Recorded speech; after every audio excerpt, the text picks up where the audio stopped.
ITI भर्ती बिजली विभाग भर्ती में जो इसका टॉपिक वाइज सिलेबस होता है, जो नया में ITI किए हैं, मतलब से इसी साल किए हैं, उसको जानकारी नहीं है कि इसमें सिलेबस क्या रहता है, कैसे तैयारी करें। जब मैं हमको जानकारी है तो बोले हम इस पर वीडियो एक बनाते हैं और शेयर भी करते हैं ताकि आपको भी जानकारी मिल सके।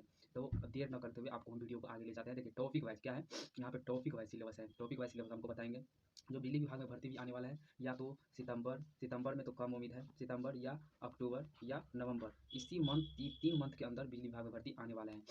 अभी आपको भी पता होगा या नहीं पता होगा, तो मेरे एक वीडियो डाला है, उसमें सारा कुछ बताया है, डिस्क्रिप्शन में लिंक दिया हुआ है, जाके आप देख लीजिए, आपको पता चल जाएगा कि हाँ सच मीडिया में वैकेंसी आने वाला है।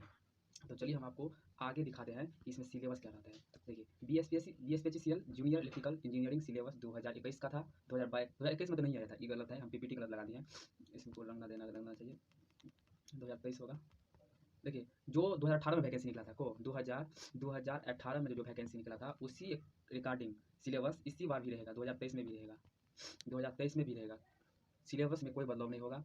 हम क्योंकि RTI लगा के जो पूछा हुआ था, RTI लगा के जो पूछा हुआ क्वेश्चन था, उसमें जवाब दिया था कि सिलेबस आपको वही रहेगा जो 2018 में है। देखिए 2018 में होगा। अभी भी रेलवे में भी वैकेंसी निकलने वाला है। एक नोटिस गवर्नमेंट ने दे दिया कि जो क्वालिफिकेशन 2015 में था, 2023-24 में वही रहेगा, जो पैटर्न वही उस समय था वो पैटर्न अभी भी रहेगा। तो उसी अकॉर्डिंग इसका भी सिलेबस चेंज नहीं होगा, जो सिलेबस है वही रहेगा। और सिलेबस क्या क्या पूछता है तो आपको हम ले चलते हैं डायरेक्ट वीडियो PPT पे और दिखाते हैं सिलेबस क्या रहता है।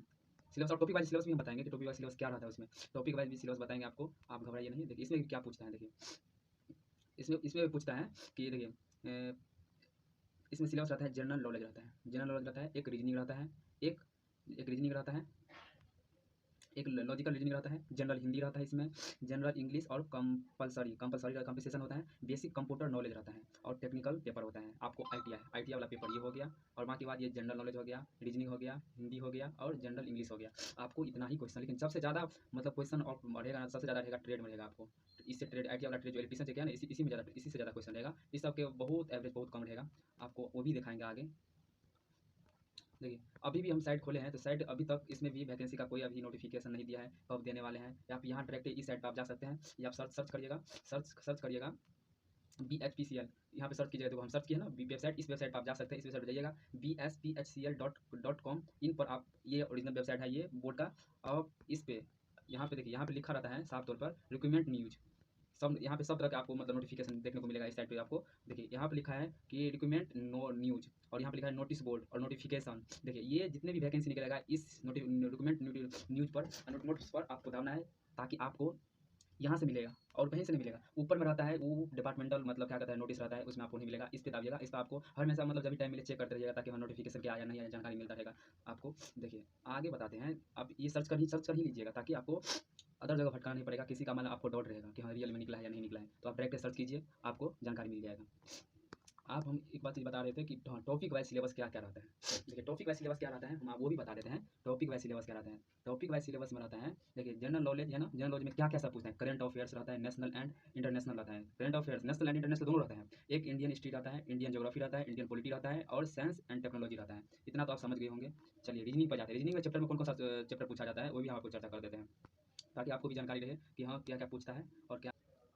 रीजनिंग में क्या चैप्टर रहता है, रीजनिंग के बारे में बता देते हैं। रीजनिंग में आपको एक क्या कहते हैं, देखिए थोड़ा प्रॉब्लम होता है वीडियो बनाने में, तो थोड़ा मैनेज कर लीजिएगा। देखिए रीजनिंग में क्या चैप्टर रहता है, लॉजिकल रीजनिंग, मतलब 10th लेवल तक रहता है, इससे ज़्यादा लेवल तक नहीं रहता है। देखिए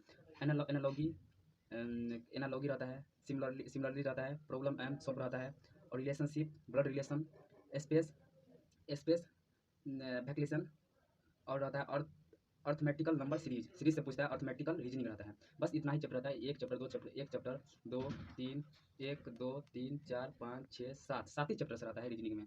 रीजनिंग को बता दिए, आपको हम बता दें एक क्या रह गया, हिंदी रह गया। हिंदी में क्या पूछना है, हिंदी देखिए, हिंदी रहता है 10th लेवल रहता है। यहाँ पर लिख दिया, ये बोर्ड का PDF है, ये हमने खुद ने मतलब टाइपिंग किया है। बोर्ड का 2018 का सिलेबस का जो दिया हुआ था PDF, उसका नोटिफिकेशन का PDF है, वो भी दिखा है आपको। देखिए इसमें क्या रहता है, हिंदी में क्या रहता है, ग्रामर रहता है, एक वैक्यूलर रहता है, एक कंपलसरी रहता है, फुल इन द ब्लैंक रहता है, इनर द डायरेक्शन रहता है, एंटोनियम सेंटोनियम, और फेज द, एक पे रहता है फेज द नेसुलर रहता है। इतना ही चैप्टर रहता है, मतलब 1 2 3 4 5 6 7 8, मतलब 8 चैप्टर इसमें भी है।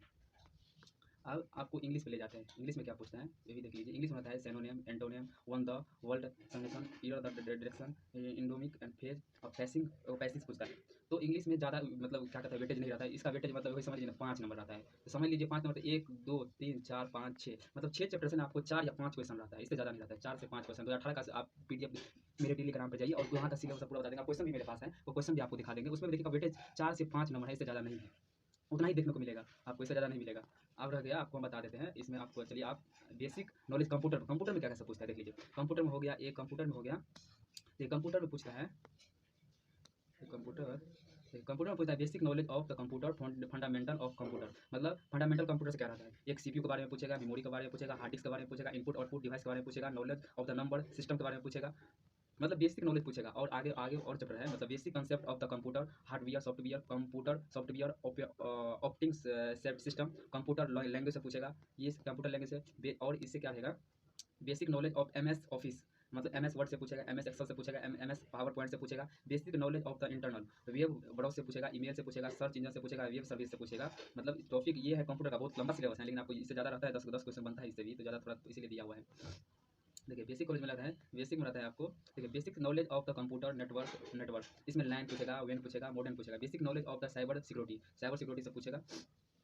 साइबर सिक्योरिटी में क्या रहता है, साइबर सिक्योरिटी में क्या रहता है, इसमें रहता है वर्सन मेलवर ईटीसी, वैन मतलब रहता है, इंटरनेट सिक्योरिटी रहता है, नेटवर्क सिक्योरिटी रहता है और फायरवॉल रहता है। बस इतना ही चैप्टर है, ज़्यादा चैप्टर नहीं है इसमें। मान लीजिए कितना रहता है वो भी दिखा देते हैं, अभी छोटा करके देखिए, छोटा करके देखिएगा। इसमें 1 2 3 4 5 6 चैप्टर है, 6 चैप्टर इसमें भी है और 6 चैप्टर इसमें भी है। अब आपको लास्ट चलते हैं जिसमें ज़्यादा ऑफ नंबर क्वेश्चन रहता है। इसी से जो इसको ज़्यादा कवर कीजिएगा, इसी पर ज़्यादा फोकस कीजिए, आपका रिजल्ट हो जाएगा। चलिए ट्रेड के बारे में बताते हैं कि ट्रेड में क्या रहता है। ट्रेड सबसे मेन तो ट्रेड है। ट्रेड के बाद ट्रेड में कौन कौन से चैप्टर हमको पढ़ना है, कहाँ कहाँ से क्वेश्चन आएगा, चलिए वो भी बता देते हैं आपको। देखिए ट्रेड के बारे में आप पढ़िएगा ना, तो ट्रेड उसी से नंबर आपको ही आएगा। Technical paper, S paper, final year, syllabus of ITI in electrician trade. मतलब एक तो एसी मैकेनिक और वेल्डिंग रहता है, एसी से पूछेगा। और अल्टरनेटर से पूछेगा। और सर्किट ब्रेकर से पूछेगा, डीसी ड्राइव से पूछेगा, डीसी मैकेनिकल वेंडिंग से पूछेगा, और डोमेटिकल एप्लीकेशन से पूछेगा, या लुमिनेशन से पूछेगा, या इंडस्ट्री वायरिंग, मतलब जो जहाँ वायरिंग होता है ना पोल पे, वो तो इससे सबसे ज़्यादा हम बोलेंगे ना, सबसे ज़्यादा इससे क्वेश्चन आता है। इससे सबसे ज़्यादा देख लीजिए 2018 में पूछा हुआ है, सबसे ज़्यादा क्वेश्चन है, क्योंकि हम भी तैयारी करते हैं। तो इससे ज़्यादा ना 2018 में सबसे ज़्यादा इस चैप्टर से क्वेश्चन पूछा हुआ था। आगे दिखाते हैं। इल्यूमिनेशन हो गया, एक हो गया ये तो बताया इंडस्ट्री वायरिंग। और the mechanical control, cabinet control, या फाइनल लॉट या असेंबली वायरिंग। एक होता है पावर जनरेशन से ना भी अगले बार ना 2018 में इससे भी बहुत क्वेश्चन पूछा हुआ था। आप एक हो गया सिंगल फेज इंडक्शन मोटर, इससे भी 1 या 2 क्वेश्चन बनता है सिंगल फेज से। एक है सिंक्रोनस मोटर, इससे भी एक पूछ दिया तो 1 question 2 question 2 question 1 question 2 question से बनता है। थर्मल हाइड्रो पावर न्यूक्लियर, इससे ज़्यादा क्वेश्चन पूछता है। इससे देखा अब बता देते हैं, इससे सबसे ज़्यादा पूछेगा। थर्मल हाइड्रो इलेक्ट्रिकल और न्यूक्लियर, मतलब बिजली कैसे उत्पादन होता है, बिजली कैसे उत्पादन होता है। ये इस चैप्टर से ना कम से कम 4-5 क्वेश्चन बना हुआ था। आप प्रीवियस ईयर उठा लीजिए या किसी का बुक होगा उससे उठा लीजिए, देख लीजिए उसमें कितना क्वेश्चन ऑफ नंबर बना है 2018 में, आपको पता चला होगा। रियल कहते हैं। और the 3 phase induction motor 14 chapter हो गया। Transmission vending, transmission electrical power और अंडरग्राउंड केवल इससे ये चैप्टर हम आपको हाईलाइटेड करते हैं, तो आप इस पे ज़्यादा ध्यान दीजिएगा, क्योंकि हम भी तैयारी करते हैं तो हमको भी जानकारी है थोड़ा। देखिए एक हो गया आपको ल्यूमिनेशन, पढ़ लीजिएगा ल्यूमिनेशन, बहुत अच्छा ध्यान दीजिएगा, ल्यूमिनेशन को अच्छा कवर कीजिएगा। वैसे तो पढ़ना पड़ेगा आपको सभी को, जब तक नहीं पढ़िएगा तब तक कैसे बना पाइएगा। तो बोलिए कम से कम इसमें रहता है 80 ऑफ कॉमन क्वेश्चन रहता है, इससे आपको इधर से ना 40 क्वेश्चन रहता है। तो आप किधर कहीं से तो आप फोकस तो करना ही पड़ेगा, बनाना ही तो पड़ेगा। लेकिन सबसे ज़्यादा क्वेश्चन इसमें, नंबर ऑफ क्वेश्चन इसी से रहता है। लेकिन हाईलाइटेड हम एक वीडियो और लाते हैं, उसमें आपको बताएंगे कि हाईलाइटेड कर देंगे चैप्टर कि कौन कौन सा चैप्टर किससे ज़्यादा क्वेश्चन बन रहा है, उसी के बारे में हम आपको अच्छा तरह से नॉलेज देंगे और अच्छा तरह से बताएंगे। क्योंकि हम भी तैयारी कर रहे हैं, हमको भी जानकारी, हम एग्जाम भी दी है, तो इसीलिए बता रहे हैं कि कहाँ कहाँ से क्वेश्चन ज़्यादा ऑफ नंबर किस चैप्टर से आ रहा है। चलिए आई होप आप ये वीडियो समझ में आया होगा। अगले वीडियो में मिलते हैं, तो आपको सारा कुछ बताएंगे कि क्या कहाँ पर कौन कौन सा चैप्टर में क्या पूछा जाता है, कौन सा चैप्टर में क्या रहता है, सारा कुछ हम आपको बताएंगे। चलिए आप ऐसे ही हमको, आप फर्स्ट बार आए हैं चैनल पे तो आप सब्सक्राइब कर लीजिए, ताकि आपको ये नोटिफिकेशन मिल जाए, ताकि हम वीडियो डालें और आपको मिल जाए, ताकि इसी से रिलेटेड और जो भी IITI से रिलेटेड होगा हम सारा प्रोवाइड आपको वीडियो करेंगे, ताकि आपको जानकारी मिल सके। क्योंकि मेरे पास जो जानकारी रहता है तो एक दूसरे से शेयर करने से कोई ख़राब चीज़ नहीं होता है, ठीक है ना। कोई गलत मत मानिएगा। थोड़ा लैंग्वेज में प्रॉब्लम आया होगा क्योंकि मेरे पास माइक नहीं है, तो आप थोड़ा मैनेज कर लीजिएगा। अगले वीडियो से आएंगे तो अच्छा वीडियो क्वालिटी के साथ आएंगे। धन्यवाद। जय हिंद।